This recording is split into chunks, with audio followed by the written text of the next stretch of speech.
What's going on, everybody? Welcome back to my channel. Today is a day for plant chores, so I figured why not do them together, and you can listen to me ramble. Today I received some plants, some cuttings actually. I received these 3 succulents and these 2 Dischidia. This is this is the coin, string of coins, Dischidia. I can't pronounce the name. But yeah, this is like one of the only ones I'm missing from my collection because I have so many Dischidia that I love.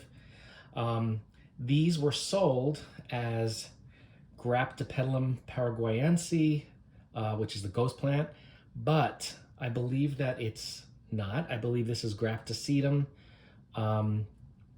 ghosty, which is a hybrid of a Graptopetalum and a sedum, since they're related. And the reason why I say that is because, first of all, I have a whole bunch of Graptopetalum ghost plants, and I saw pictures, from the listing that I bought these from, and the flowers look like Graptosedum. They're a different color, different shape.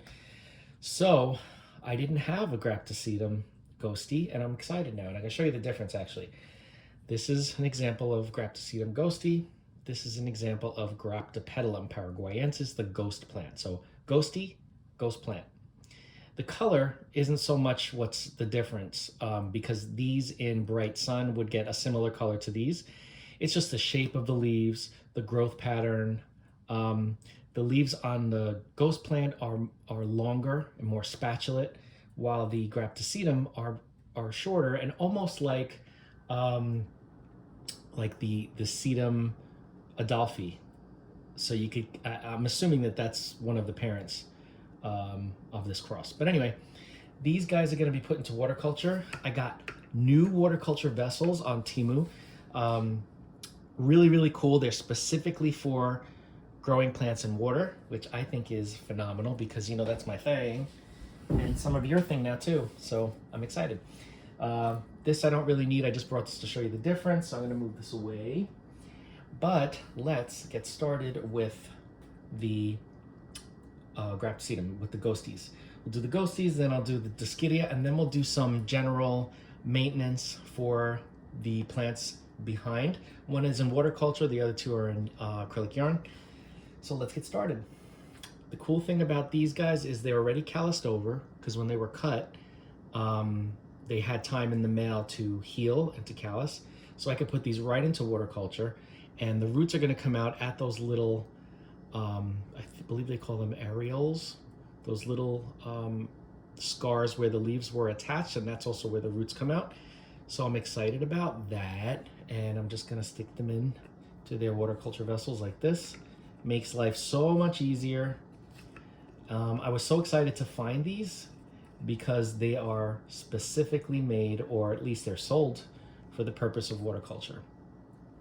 So you can see, actually, let me show you what they look like.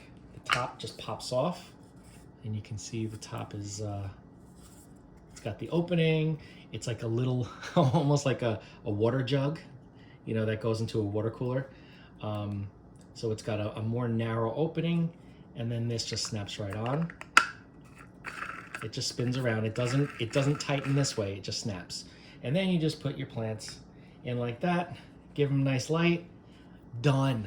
How easy is that? And it's specific for plants, so I'm very excited about that. Very excited. So let's move these out of the way because that's done. That was quick and easy.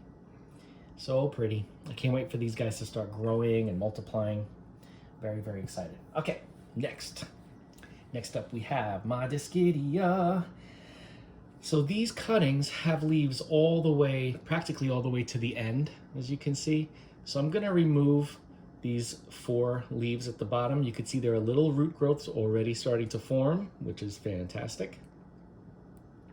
So I'm gonna take these off. I don't believe that these can propagate from leaves, so I can't really do anything with these leaves, which is fine. But yeah, if they could, propagate via leaves, that would be phenomenal, because then I would have so many more cuttings. I mean, I could cut this into multiple pieces and root them all, because every node has the potential to root. But and there's sap coming out of this, because if you have any Dischidia, you know that they have the latex that comes out, because they are in the milkweed family. milkweed dogbane. So these look good. These also calloused over there. These are new cuts now, so they're not calloused, but that's fine because roots are already starting to grow. So I'm really not concerned that this is gonna rot because it's already got a head start. So these guys are not gonna go into water culture. They're gonna go into acrylic yarn, which is pretty much water culture with yarn or semi-hydro with acrylic yarn. All I'm gonna do is bury these into the acrylic up to the node that has the leaves. This is already pre-moistened, and here I'll show you what it looks like. So this is the way I do it. I take 2 different colors and I pull the knots through. So it's a little bit thicker, it works really well, especially for this particular acrylic yarn. And it looks cool. So there you have it. So let me put this in here. I have some Discidia that have been in yarn for well over a year. I don't know exactly how long it's been, but they love it. They're doing better in acrylic than they do in semi-hydro, lava rock, leca, and also better in just plain old water culture. So I said, hey, these guys respond to more oxygen around the root zone, so let me continue with what they are telling me. I listen to my plants. Listen to your plants. All right, so I'm gonna bury these in up to that node that has the leaves still attached, like so. I'll put one on that side and one on this side. Okay, and now I can add a little bit more water. Let me get something to put water in. There we go. And again, I just use tap water for everything. My tap water is not nearly as bad as some other people's, I'm assuming. Let me make sure this is in enough. You know what I'm gonna do? I'm gonna put them together in the same spot. Only because if I have one on this side, one on that side, it's easier to manage them when they're coming out of the same spot. That's what I've learned with my Discidia at least. So I'm gonna put them both in the middle and bury them in like so. All right. Look at how cute. I love these plants. Okay, put in some water. I'm gonna leave just a little bit of a reservoir at the bottom. I'll show you as soon as it's filled what it's gonna look like. All right. So you can see, can you see? The reservoir goes up to about here. So it's like a quarter of the way up. Good enough for these guys. You don't even need a reservoir right now because all it needs to be is slightly damp so that the roots start to get activated and take over. But I put in a reservoir, this way I won't have to check on it every day. I could check on it in maybe half a week or a week. Should be fine. I do like to check on them more often in the beginning just to make sure that they're not having some odd rot situation go on. But I think that they will be fine. So that one's done. And now we are gonna do some plant maintenance, plant chores. First thing that I wanna do and show you guys, oops, sorry, I just hit you. I have had a slight battle with this. This is my Epipremnum pinnatum, the, what is it? My pothos, my Baltic Blue pothos. It's been doing just fine in its acrylic yarn home. It obviously needs water, it's completely dry, but, and I just have a cover pot, a Cashpo. Not really a Cashpo, it's just a cover. There's no reservoir that pot holds. But I've been dealing with a small problem with mealybugs on here. I've treated it a couple of times, but I'm gonna continue to treat it until I feel confident that I got everything. So I just take a little spray bottle and I fill it with rubbing alcohol. This is what it looks like. I got mine from CVS, okay? You can get the 70%. If you get the 90%, I would dilute it just a little bit because it's very strong and could dry out your plants quicker. This is, obviously a little bit less concentrated, so it's not as rough on the plants. So this is what I use. I do the top surface, bottom surface, and because each leaf has like a channel, like an opening, I want to make sure it gets into the channel and into the node. So just make sure everything is covered. top and bottom channel. And yeah, you know, this is the main pest that I deal with, is the mealybugs. I don't get many spider mites. The only time I got mites, I don't know if they were spider mites or some other type of mite, but my Calathea collection in water culture, since they were all together in one area, they got hammered with mites. Now, I didn't see webbing everywhere. They were just little black. They weren't thrips, because I have had thrips before, and I know what they look like. They look like little cigars. These were little round mites, little black mites, but I didn't see much in the way of the webbing for spider mites. So I don't know if it's a type of spider mite that doesn't have a lot of webbing, or if it was a different type of mite. But yeah, so mealybugs seem to be the #1 issue that I deal with. And it's not even all that often. It's not like I get mealybug problems all the time, but when I do have a pest issue, chances are it's going to be mealybugs. Sometimes I even like to massage it in a little bit in case I miss something, or just to make sure that if there is a bug on the leaf surface or the stem, I'll make sure that it gets touched with the alcohol in order to make sure that they come in contact and it dries out the cuticle. Actually, it breaks apart the waxy cuticle and penetrates and suffocates and kills them. So it's horrible to think about, but get off my plants. Anyway, this is how I handle it, and it works pretty well. I mean, I've had a lot of plants bounce back and have no problems until and unless I bring in a new plant that has a pest problem. That's usually how it happens, because once you take care of it, it's not like they're just hanging out and you don't see them. If you've taken care of it properly, they are just they're dead until you reinfect them, bringing something in that's not clean and free of pests. So let's see what else we got on this side. I did that already. So yeah, so this is how I handle most pests. Oh, you can see there's some here still. See that? That little fluffy cotton ball, and I see some babies under there. So I'm gonna spray them down, and I'm gonna massage it in, and then I am also gonna wash my hands before I touch a different plant, because I don't want to, you know, spread the love. Not love. I don't want to say it's hatred, but I don't like them at all. So I guess you could say it's hatred. I'm gonna spray that guy just because. Okay, so this looks good. I'm just gonna top it up with some water. It's not time for a feeding, so I'm not gonna give this any fertilizer right now. I may do that midweek next week. Oh, I need more water, it's absorbing. This was really dry. Okay, so now you can see the water level is right here. I want you to see all these white. You couldn't see that, sorry.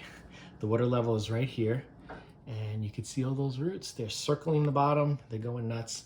And look at how full and beautiful this plant is. It's beautiful. Gonna put it back in its cover pot.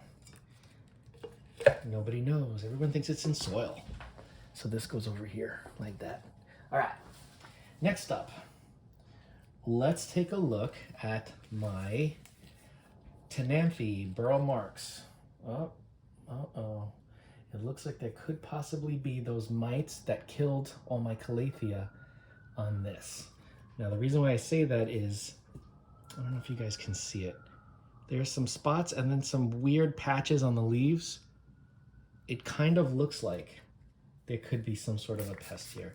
Again, I don't see any webbing, but I do see some weird things existing on the leaves. So I'm gonna treat this one as well, and then I'll do the rest of my maintenance. Yeah, this plant is so easy to forget because it's not very demanding, and it doesn't need a lot of attention. It just kind of thrives on its own. Once you acclimate it to water culture, it thrives on its own. Pests are really the only thing. And let me tell you, the prayer family of plants seems to be, I don't want to say a pest magnet, but they're a pest magnet. They're just kind of like, I don't know.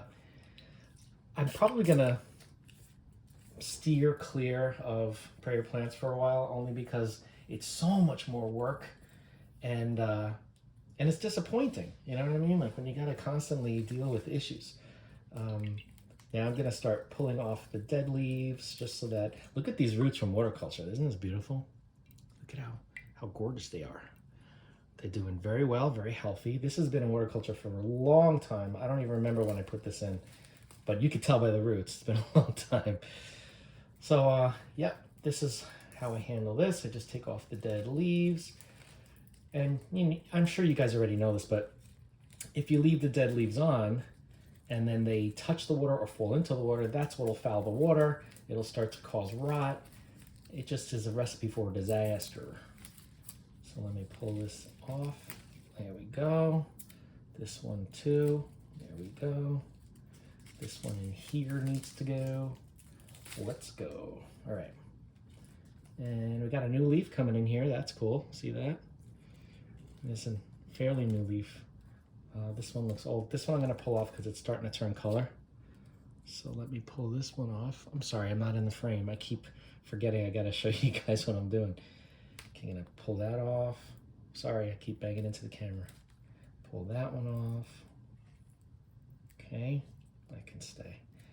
And this one could come off. This one doesn't look so healthy. There we go. Cool. So now this is what we're dealing with. I'm going to continue to spray this. You don't have to be as precise because this doesn't have the same sort of channels that and hiding places that the other plant has.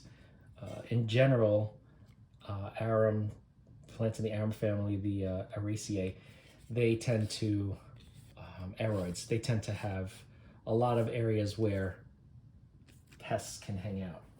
Let me just get rid of some of this and respray it. So that is that. I'm going to continue to treat this, both of these actually, every couple of days. I'll let this have a day to rest and recuperate now that I've sprayed the life out of everything here. But this way, I know that I'm going to keep on top of it and they won't get out of control. Okay, the next plant I'm going to work on is snake plant, but I'm going to wash my hands first because I don't want to transfer anything over. The snake plant, usually the only issue I've had with snake plants are mealybugs as well, but only on leaves or stems that are kind of more soft, newer growth, I guess you could say. So I'm not too worried about it. Just washing my hands. But I'm going to wash my hands anyway because I don't want to spread any to these guys. All right. First thing I'm going to do with this Sansevieria is I'm going to take it out of the pot and check the roots because this has been in acrylic yarn for a long time. And I'll show you what that looks like. Look at how cool. You can see all the roots look very healthy. There's some new root growth here. The lighter colors are the extension of the roots. Everything root-wise looks fantastic. I don't see anything that needs to be addressed or removed. These plants love acrylic yarn, okay? I have a bunch of them in acrylic yarn. This is the one that needs the most attention though. Okay, so since the roots look good, I'm gonna start checking the leaves. You could see this one, I must have top watered and water sat in this area, in the nook between the leaf and the stem. So it started to die back. It didn't really rot, but I'm gonna remove this leaf and I may even use it to propagate. Why not, right? I could just cut it and propagate it. Okay, let's see what else we got. There's a little leaf in here that needs to be removed. Okay. And a little piece of a leaf in here that can be removed. Looks like I have two plants in this one. And here's another leaf that needs to be removed. All right. So everything, oh, there's some root growth in here. Look at these. Look at the roots that are growing upwards in this area. Can you see? Let me move in closer for you guys. It's so cool. I'm telling you, these guys love growing in this acrylic medium. So this one is good. This was a quick video. I thought it was going to take longer than this. Now what I'm gonna do is check the leaves that are good, make sure that I don't see any pests. And if I do, I will spray. Either way, I'm gonna spray them with alcohol. It doesn't hurt them to spray with alcohol. The thicker the leaf of the plant, the better they react to the alcohol. They don't get affected as much as if they're thinner leaved or like young plants, really young plants. So I'm just gonna spray all of this just because it's not like in need of it, but it's preventative, right?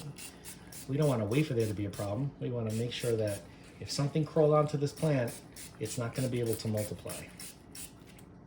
I love snake plants. I think they're so fantastic. The only thing, this is just me complaining, the only thing that I don't like about snake plants is how slow they grow. Because if they grew faster, I would have my entire house full of just snake plants. That's how much I love them. Now I'm going to fill this up because this is all dry, as you can see. Water time. Ta-da! Okay. So you can see, hopefully, the water line is up to here, but it's still being absorbed by the acrylic. So it'll probably be a quarter of the way, well, less than a quarter if you're going by the whole height, but a quarter of the amount of acrylic yarn I have in here. So it'll be probably right up to here, but that is fine. And we are good for another month or so. Again, all I would do is top this off with water once I see that the yarn is starting to dry up a little bit. I would just fill it up and get it wet again and nice and hydrated. I love these leaves. Look at this. It's interesting because this one I thought started out as a moonshine, which it looks like, some of the leaves look like moonshine, but some of them just look like a xylenica. You know what I mean? This one looks a little dirty. What's up with that? Anyway, let me see if I can take that off. Oh, it's just scarring. It's an old leaf. Anyway, so yeah, that's where we're at. So we just popped some cuttings into waterculture in my new vessels. I got a bunch of these, really cool. We put my Dischidia cuttings into acrylic and pest control for Baltic blue pothos in acrylic. Maintenance, regular maintenance with Sansevieria in acrylic, and maintenance on my waterculture Tenanthe Bromarks. If you have any questions about any of these plants or any of my unconventional growing methods, just reach out and we will talk. I love talking to you guys. It makes my day, my week, my year. Yeah, and we all share ideas in the comments. It's not like any one of us has all the answers to everything. So everybody's comments and suggestions are always welcome. And I know that there are a lot of people that it helps a lot of people. So I appreciate you guys. And don't forget to like, comment, share, and subscribe. Hit that bell if you want to be notified. And I will see you, there you are, in the next video.